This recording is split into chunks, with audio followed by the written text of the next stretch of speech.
Bonjour, j'espère que ça va bien. Bienvenue dans la tête d'Aro, émission numéro 5 de la saison 5. Aujourd'hui, on va parler de coaching parce que, un, il y a de plus en plus de coachs sur le marché. Deux, il y a de plus en plus de gens qui ont le goût de se faire accompagner.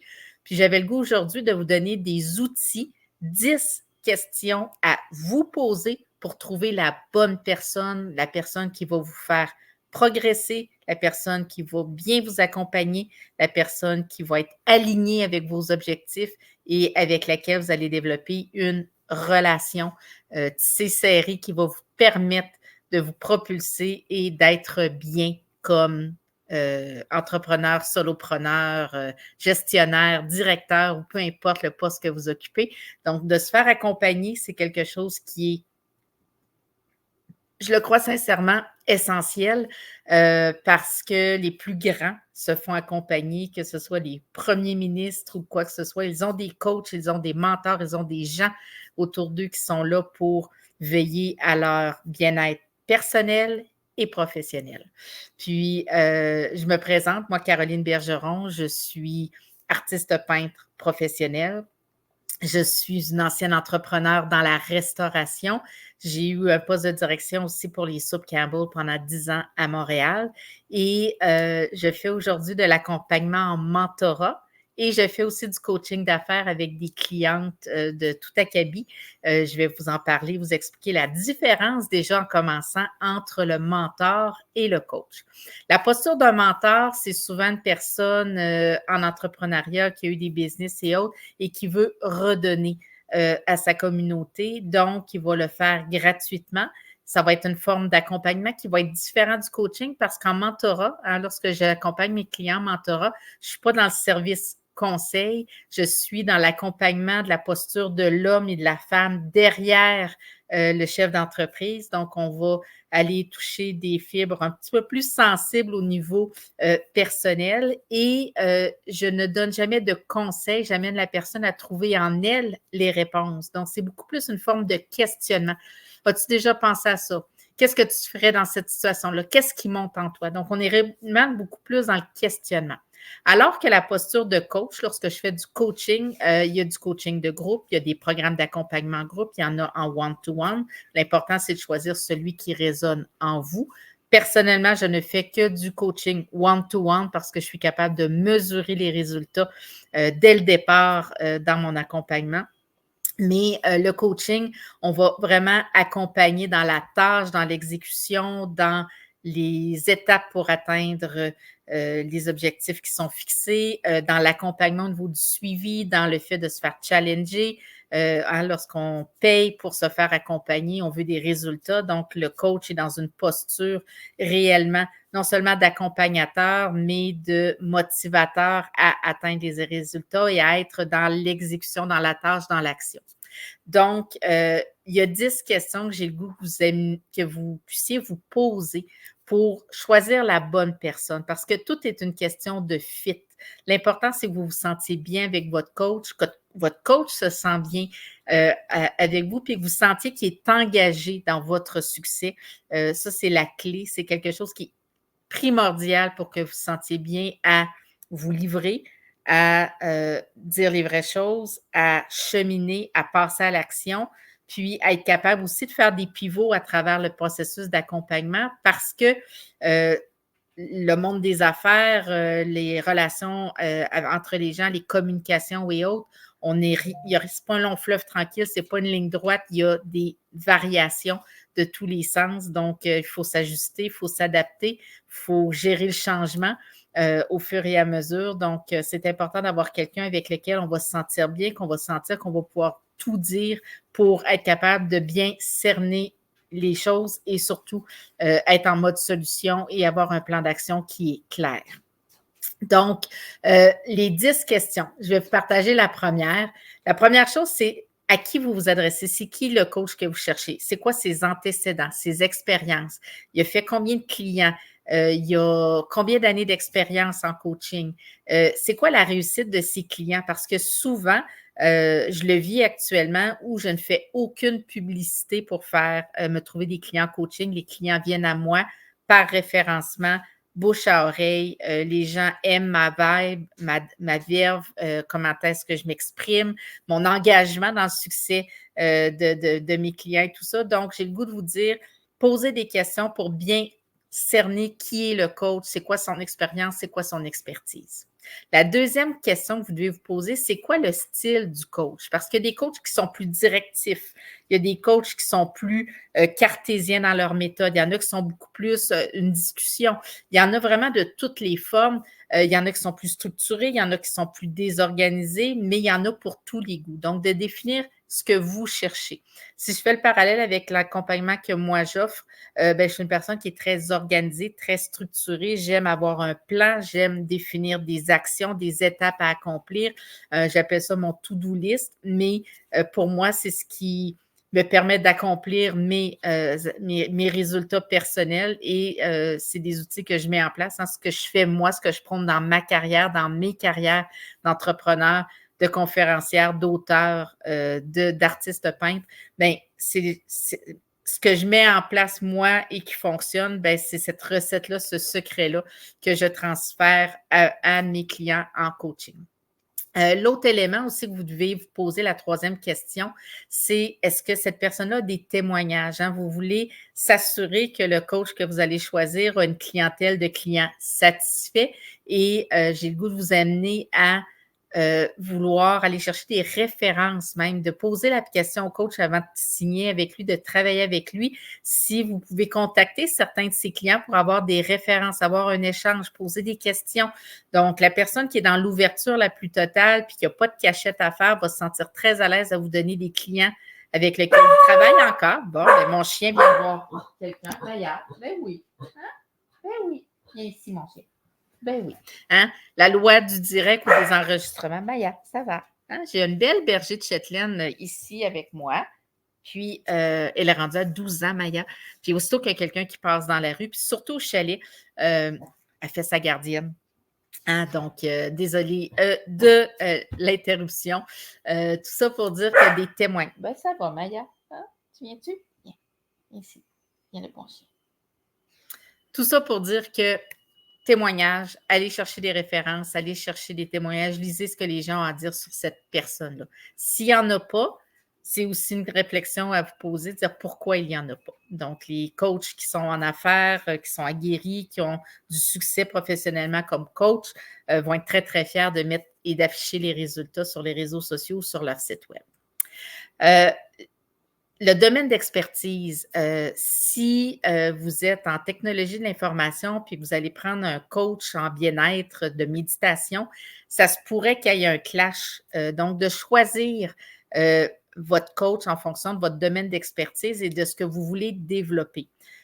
Personnellement, j'accompagne des artistes peintres qui veulent propulser leur carrière et j'accompagne des femmes entrepreneurs qui veulent propulser leur carrière, que ce soit en développement des outils de communication, développer leur image de marque, travailler leur leadership, travailler des défis de communication, travailler la posture, d'enlever le syndrome de l'imposteur, etc., d'être capable de faire sa place parmi les grands, de voir grand, de se défaire des croyances limitantes, des conditionnements du passé, etc. Donc, ça dépend vraiment du domaine d'expertise de chacun et c'est important de savoir ce que vous voulez, ce que vous cherchez et est-ce que la personne a de l'expertise dans ce que vous voulez aller chercher comme accompagnement.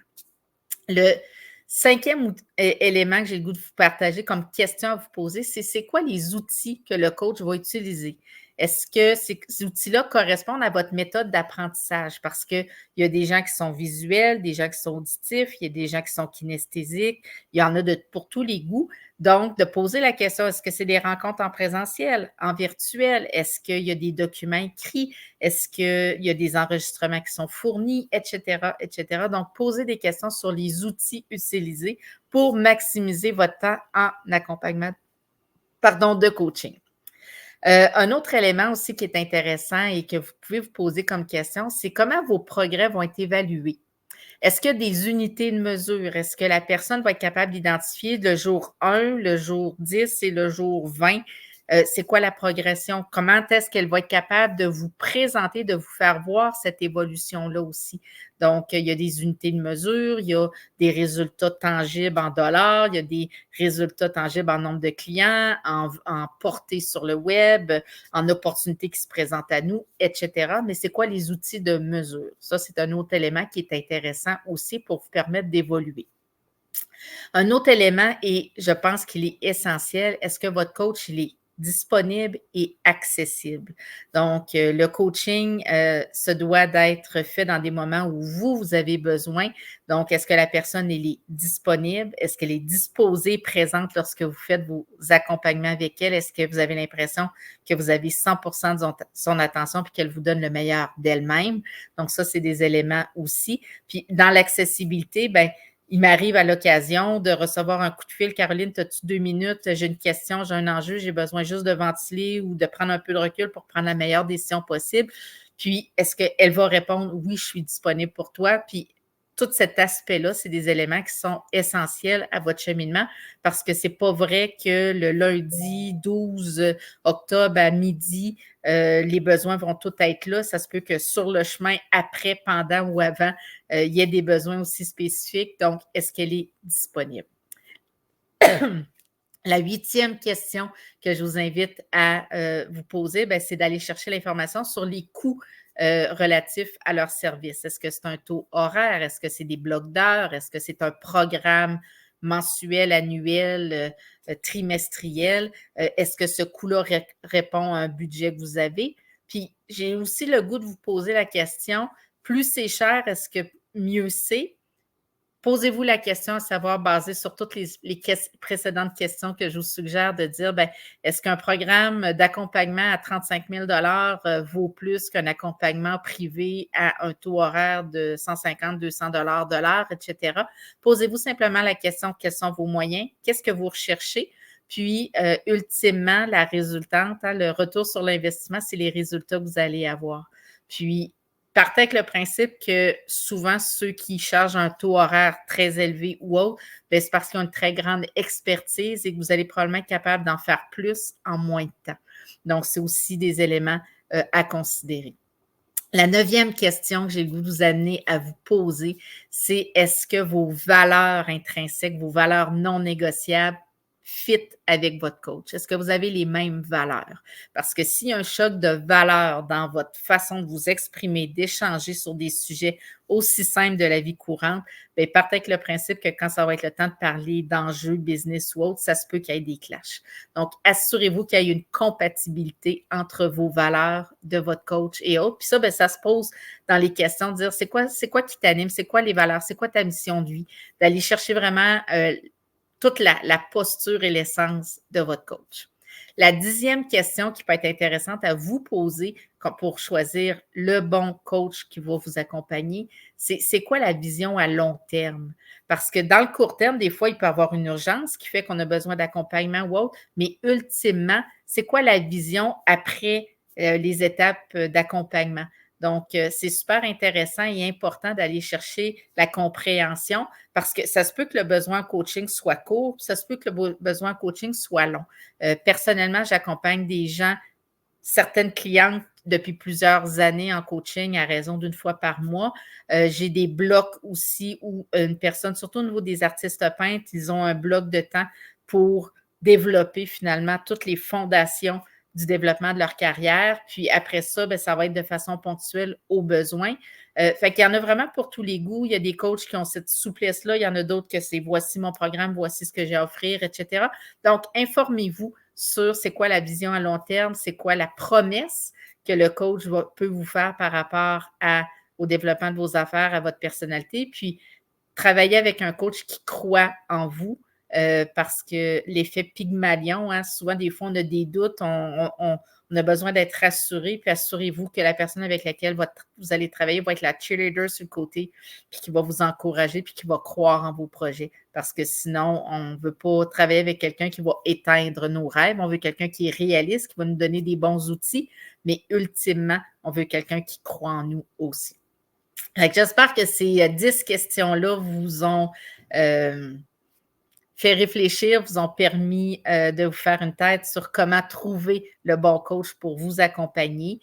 Si jamais je suis celle qui résonne en vous, que vous vous sentez interpellé par mes propos, bien, n'hésitez pas à entrer en contact avec moi. La meilleure façon, c'est sur mes 2 sites web, arroartiste.com et carolinebergeronconférencière.com. Donc, il y a 2 sections contact. Sur ces éléments, dans les 2 sites, vous avez toute la section coaching qui est expliquée. Puis, je vous dis bienvenue dans l'univers de Caroline Bergeron parce que le coaching, c'est Caroline Bergeron, c'est la femme entrepreneur derrière l'artiste qui prend toute sa place. Mais j'espère que vous avez trouvé intéressant. Je vous invite à aimer, partager, commenter, entrer en contact avec moi si le contenu que je vous partage dans l'ensemble des balados dans la tête d'Aro vous intéresse. Il y a plein de beaux sujets encore à venir. Et celui de la semaine prochaine, à tous les lundis à midi, il y a une nouvelle vidéo qui sort sur la chaîne YouTube, sur mes réseaux sociaux Facebook, Instagram et LinkedIn. Et il y a aussi un article de blog sur le sujet qui est écrit sur le site web de Caroline Bergeron, conférencière. Donc, il y a vraiment un alignement du sujet à chaque semaine. Et la semaine prochaine, soyez au rendez-vous aussi parce que le sujet, c'est que je vais vous donner des conseils pour naviguer dans l'incertitude économique que nous vivons. Donc, et qu'on peut vivre à différentes étapes de notre vie professionnelle. Donc, que ce soit comme gestionnaire, employé, employeur, investisseur ou autre, comment on navigue dans l'incertitude économique puis qu'on est capable de rester dans une posture de confiance et qu'on prend des décisions avisées. Fait que je vais avoir plein d'astuces pour vous la semaine prochaine. En attendant, je vous souhaite une magnifique semaine. J'espère que le contenu vous plaît. N'hésitez pas à partager ou à m'écrire pour me partager vos commentaires. Ça me touche toujours vraiment beaucoup. Je vous souhaite une belle semaine. Je vous embrasse et je vous dis à la semaine prochaine. Bye bye!